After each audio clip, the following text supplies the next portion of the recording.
যে বিভিন্ন জায়গাতে সহিংসতার ব্যাখ্যাটা এরকম দেওয়া হচ্ছে, উনি স্বৈরাচারীর দোসর, উনি অমুক দল করতো তাই ওনার সাথে এরকম হয়েছে, হুইচ ইজ নট কারেক্ট।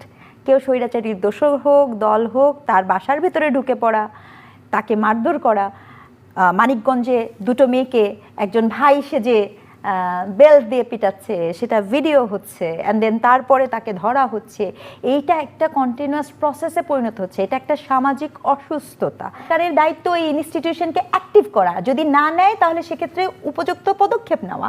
কিন্তু সরকার যদি কেবল এবং কেবলমাত্র খুঁজে খুঁজে ভাইরাল বা কাউকে মানে ব্যক্তি চিহ্নিত করে আপনি ইনিশিয়েট নেন, তাহলে তো আমার প্রতিষ্ঠান অ্যাক্টিভ হলো না। আমার প্রতিষ্ঠান এখনও ফ্রাজাইল, আমার চিকিৎসা ব্যবস্থা এখনও ফ্রাজাইল, যেভাবে ছিল সেভাবেই চলছে, আইন শৃঙ্খলা পদ্ধতি একইভাবে ফ্রাজাইল, আমার বিনিয়োগ খাত একইভাবেই। তাহলে প্রতিটা প্রতিষ্ঠান তো ফ্রাজাইলই আছে। গত 9 মাসে একটি প্রতিষ্ঠানের নাম বলেন যেটি খুব ইমপ্রুভ করেছে।